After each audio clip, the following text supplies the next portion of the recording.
All right, we're live. Finally made it.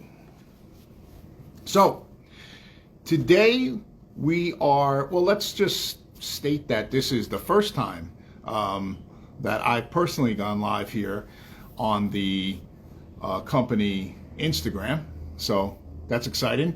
What we're going to be doing today is hopefully get a couple of questions, and we're going to spend about 15 minutes talking about Google marketing. We're going to answer any questions you may have when it comes to gaining a presence on Google, really tackling those rankings, get it on the first page. We got Jeremy. What's going on, Jeremy? Lee, my man Lee, what's going on? Anthony, Caroline, thank you for joining. Haven't seen Lee in a while. I hope all is well. Nice to see some faces here today. Of course, if you got any questions, go ahead and just type it in, and I'll try to address them. The theme, though, for 2024, obviously, is how to move the needle in the business. That's one of the most important things. And Google specifically is one area of focus, and that is something that we speak about a lot here. We educate business owners of the importance, of Google. So, Clyda, what's going on? How are you? We have a question here, why you should go for Google marketing. So, if your business is not present, you're a ghost on Google, as I like to put it, you're losing opportunities, right? You're pretty much saying to yourself, I don't need the business. I don't need these leads. Pass it off to those other companies that are paying attention to ranking on Google. That's really what it comes down to. Just gift wrap it up and say, here, take the job because I don't want it. But seriously, you want to have a presence there for any type of opportunities for those active searchers. That's the thing. When people are on Google, they're active. They want to know, they want to find, rather, what they're looking for. Companies to work with, companies to buy from. So you need to have the presence there. Caroline, is Google expensive? Is there a minimum budget? Well, there's two different things. If you're running an ad campaign, it's important to find out what keyword terms you may be looking to target and kind of see really what the cost per click might be. There's people that can start just with a few $100s on paid ads and have somewhat of a presence there. So it doesn't have to be really expensive, especially if it's localized.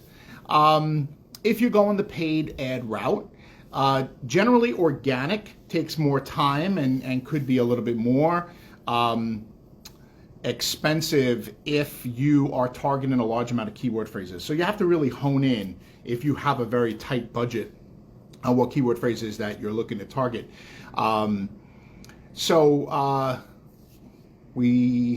Something about here, how would you handle a client who wants to rank for highly competitive keyword phrases? Well, that's when we get into a little strategy, because competitive keyword phrases, expensive keyword phrases could be a real issue if a client is working with limited funds.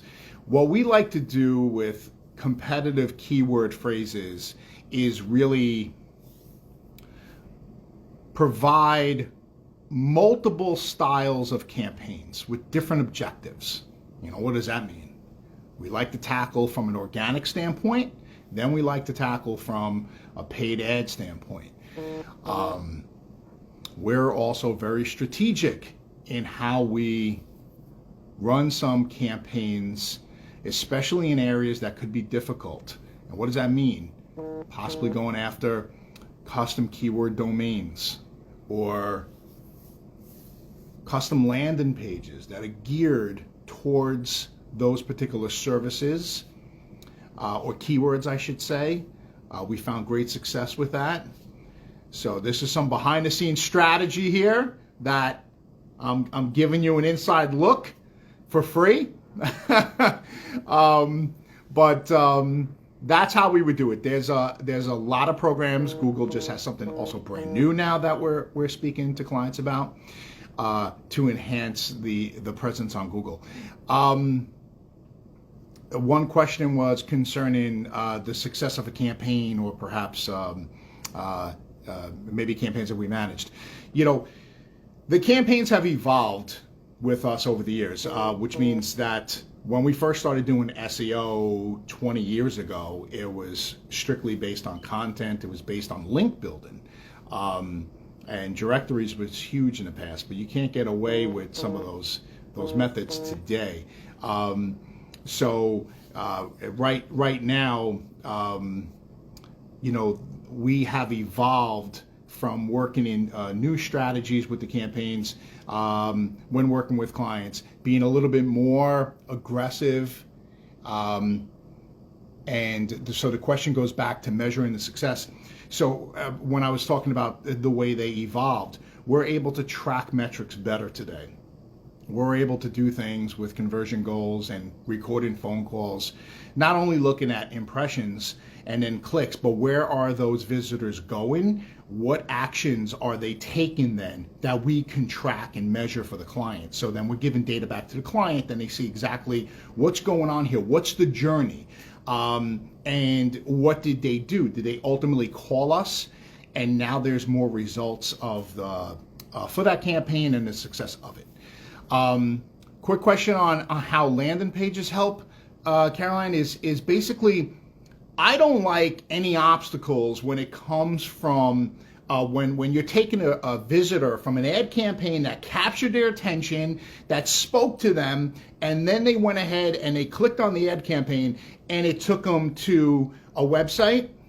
And now there's 20 pages and a bunch of different things going on. Now the user's a little bit confused. I don't like any obstacles.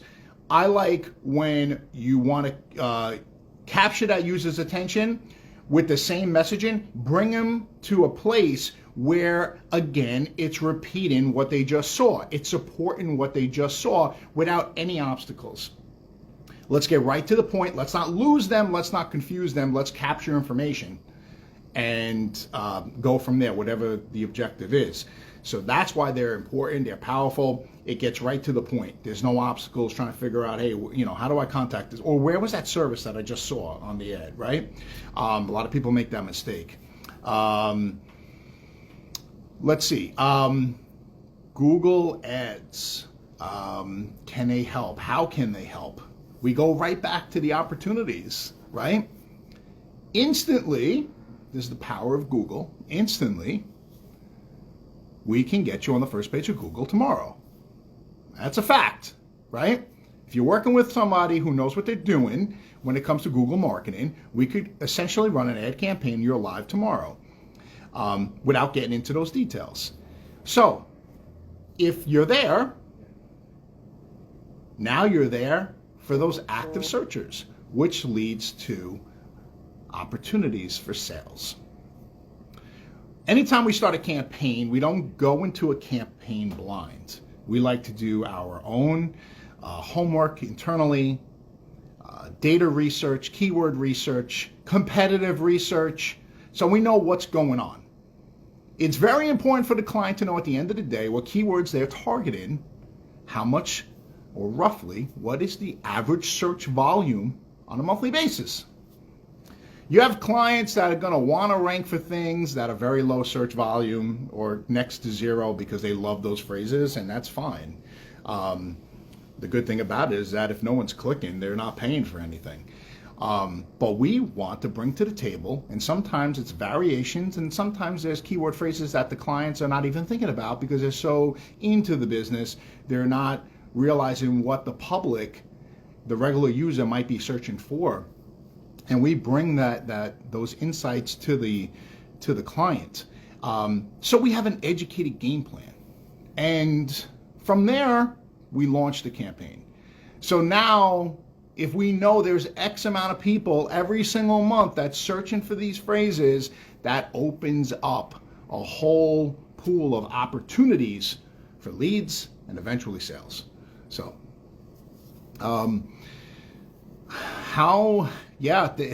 it does happen when you have a situation where an ad campaign or even organic SEO is not performing well. Listen, there's no magic button. I wish there was. I would be starting, SEO agency, in every single state in the United States.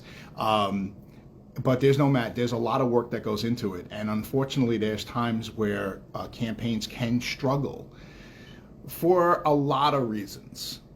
On the paid side, it can come down to just competition. It could just come down to not having a sufficient budget in place. You're being outbid. And what happens there? You're being buried because you don't have a sufficient cost per click. You don't have a sufficient bid. A lot of times the budget is a little too small, especially on a daily limit. And if you have a couple of keyword phrases that have higher cost per clicks, a few clicks eat up your budget quickly, and then you're down. You're completely down for the rest of the day.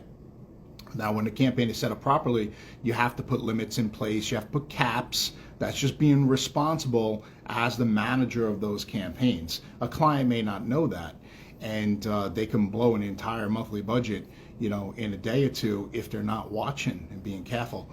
So that's the importance of management.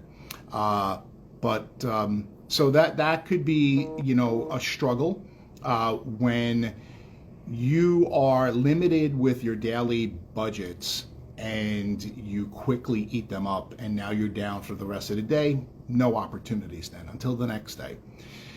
Could affect the campaign. On the organic side, it comes down to also what is your competition doing there, and do you have enough at the moment to really break into those rankings? It could be your domain authority. It could be the amount of backlinks. It could be your website that's not optimized and that we have to do work on. It could be, situations where the client doesn't want to do landing pages. They're very adamant about it. So there's a lot to talk about here when it comes to Google marketing. And I think we should continue something like this again, because there's a lot to talk about. There's some great questions here. And I would love to continue with something like this. Go live again. We're going to go live next week again. Maybe we can continue the Google marketing topics. So thank you for your questions. I'm sorry I couldn't get to them all today, but thank you for tuning in, and hope to see you next week.